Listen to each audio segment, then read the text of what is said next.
नमस्कार। हिमाचल दिन भर में आपका स्वागत है। आज की सबसे बड़ी खबर के पंजाब यूनिवर्सिटी में एक सिंगर के शो के दौरान हिमाचली छात्र की हत्या कर दी गई है। जबकि दूसरी बड़ी खबर जो है वो है कि चीफ सेक्रेटरी की रिटायरमेंट पार्टी के दौरान ही मिली उनके एक्सटेंशन की सूचना। तीसरा मामला जो है वो सुखविंदर सिंह सुक्खू की सरकार ने तेलंगाना सरकार के साथ MOU साइन किया है और तेलंगाना अब यहाँ पर जो है वो विद्युत प्रोजेक्ट लगाएगी। जबकि आखिर में माननीयों की सैलरी बढ़ने के बाद अब कर्मचारियों ने भी सरकार के खिलाफ मोर्चा खोल दिया है। तो आइए सिलसिलेवार शुरू करते हैं इन खबरों को। सबसे पहले बड़ी खबर जो पंजाब यूनिवर्सिटी चंडीगढ़ से आई है। पंजाब यूनिवर्सिटी चंडीगढ़ में हरियाणवी सिंगर मासूम शर्मा का शो था और सुबह से ही वहां छात्रों का इकट्ठा होना शुरू हो गया था।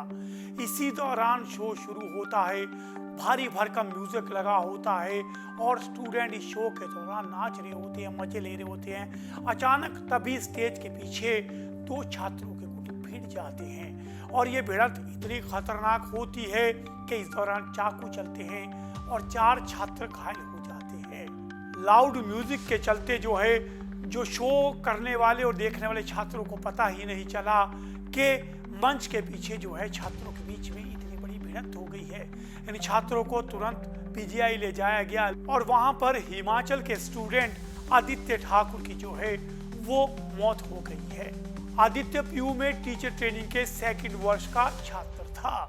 पुलिस ने मामले की जानकारी मिलते ही मामला दर्ज कर अपनी छानबीन शुरू कर दी है। तो PU में बड़ा हादसा हुआ है और जो 4 छात्र घायल हुए थे उनमें एक की मौत हो गई है और दुर्भाग्यवश ये छात्र जो है वो हिमाचल प्रदेश का आदित्य ठाकुर था।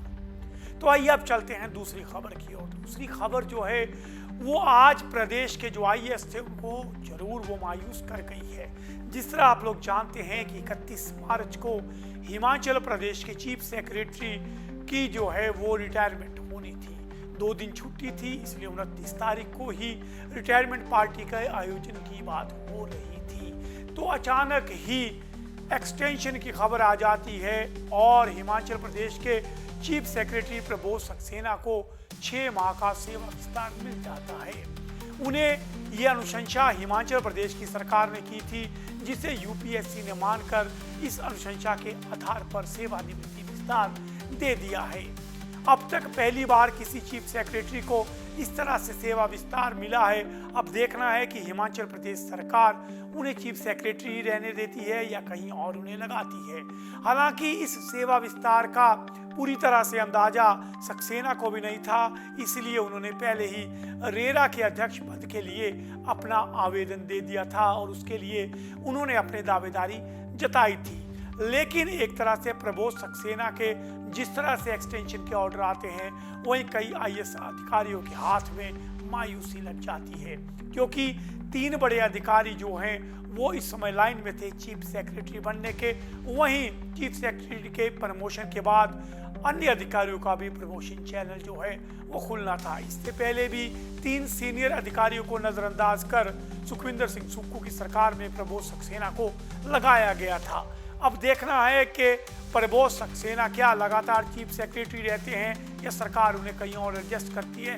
लेकिन ये तय है कि प्रबोध सक्सेना को 6 माह का सेवा विस्तार मिल चुका है। आइए अब अगली खबर जो है वो माननीय विधायकों के वेतन बढ़ोतरी से जुड़ी है। जिस तरह से विधानसभा के आखिरी दिन वेतन बढ़ाया गया, समोसे मुर्गे पर एक दूसरे के कपड़े फाड़ने वाला विपक्ष भी मेजे थपथपा रहा था, वही सुखविंदर सिंह सुक्खू भी विपक्ष के दर्द को समझते हुए कह रहे थे कि हमने सोचा कि 9 साल बाद विधायकों की सैलरी बढ़नी चाहिए। कईयों ने कहा मेरी पत्नी की तनख्वाह मुझसे ज़्यादा थी, तो कुछ ने कहा हमें चुनाव लड़ना होता है, कुछ ने कहा हमारे पास लाखों की गाड़ियाँ होती है। कुल मिलाकर के सब लोगों ने अपना दर्द जो है वो खोलकर विधानसभा में रखा। हालांकि एक विधायक ने यहाँ भी कह दिया कि कुछ तो लोग कहेंगे, लोगों का काम है कहना। यानी अब इसकी चर्चा होगी, लेकिन इससे बेपरवाह होकर आइए हम सब अपने भत्ते बढ़ाते हैं। मेरे थपथपाई और वेतन और भत्ते बढ़ गए। लेकिन अब जो है वो मोर्चा खोल दिया है संयुक्त कर्मचारी महासंघ ने।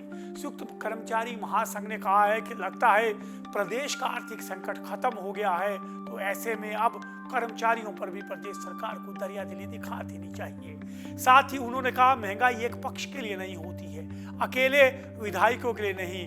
जो महंगाई दर की वो बात कर रहे थे विधानसभा में, वही महंगाई दर विधायकों के साथ साथ कर्मचारियों पर भी लागू होती है। उनका वेतन 9 साल बाद बढ़ा, हमारा 16 साल बाद बढ़ा था। हमारा लाखों रुपए का डीए और एरियर बकाया है।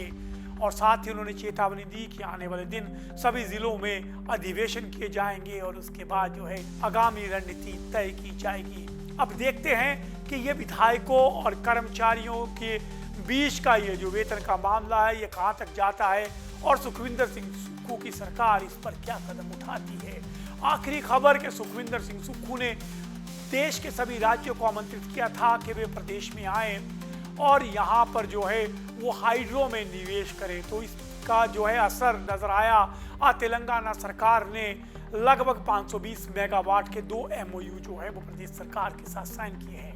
एक 400 मेगावाट का है, 100 और दूसरा जो है वो 120 मेगावाट का है। ये सभी रावी नदी पर बनेंगे। इससे लगभग 5000 लोगों को रोजगार मिलने की जो है वो संभावना जताई गई है।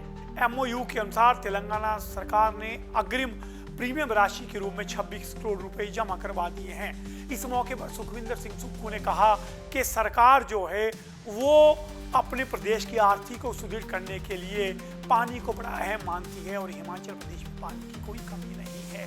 उन्होंने कहा कि सरकार तेलंगाना के साथ पूरा सहयोग करेगी, साथ ही जो स्थानीय लोग प्रभावित होंगे उनके हितों की भी सुरक्षा की जाएगी। साथ ही उन्होंने कहा कि पूरब में जो प्रोजेक्ट बनाए गए हैं उसमें हिमाचली हितों की अनदेखी की गई है। तो कुल मिलाकर प्रदेश के लिए अच्छी सूचना है कि अब एक राज्य जो है वो निवेश के लिए आगे आया है। तो क्या अब इसे देख के अन्य राज्य भी इस और पहल करेंगे, ये एक बड़ा सवाल है। तो ये थी हिमाचल के दिन भर की खबरें। मैं हूं पंकज पंडित और आप देख रहे हैं समाचार फर्स्ट टू द पॉइंट।